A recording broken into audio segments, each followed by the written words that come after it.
మీ అమ్మ దగ్గర నువ్వు నేను తిట్టింది అనుకోండి, మీ అమ్మ ఏందమ్మా పొద్దున్న లేవకుండా ఎందుకు అంతకాలం నిద్రపోతావేంటి, అలా ఎందుకు చేసినావు అని చెప్పి తిట్టింది అనుకోండి వాళ్ళమ్మ, అప్పుడు పెద్ద ఏమనిపించదు.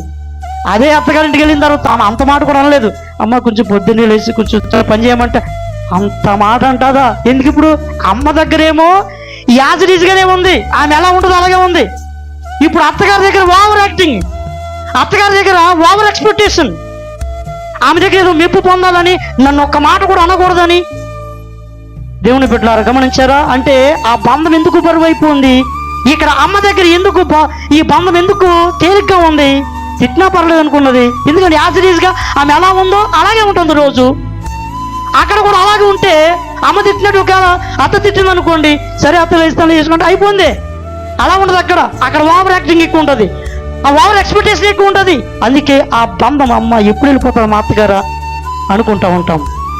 ఎందుకంటే ఇలా ఏ బంధములైతే, ఏ మనిషి దగ్గర అయితే నువ్వుగా కాకుండా కొత్తగా నువ్వేదో వాళ్ళ దగ్గర ప్రదర్శించుకోవాలని ప్రయత్నం చేస్తావో ఆ బంధం ఎక్కువ కాలం నిలబడదు.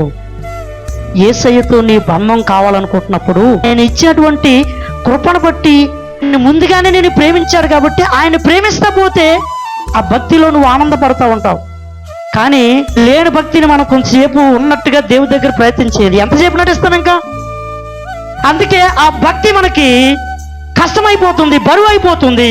కాబట్టి దేవుని బిడ్డలారా, ఈరోజు దేవుడు ఏమన్నాడంటే, దేవునితో బంధం బరువైపోవడానికి, దేవునిలో ఆనందించలేకపోవడానికి, ఈ లోకంలో ఉన్నటువంటి ఏ వ్యక్తి దగ్గర కూడా నువ్వు ఆనందించలేకపోవడానికి, ఏ బంధము కూడా నీకు సంతోషం లేకపోవడానికి కారణం ఏంటంటే, నువ్వు లేనిది ఉన్నట్టుగా ఏదో ప్రదర్శన చేయడానికి ప్రయత్నం చేస్తున్నావు, కానీ యథార్థంగా ఆ బంధంలో నువ్వు ప్రేమ కలిగి లేవు.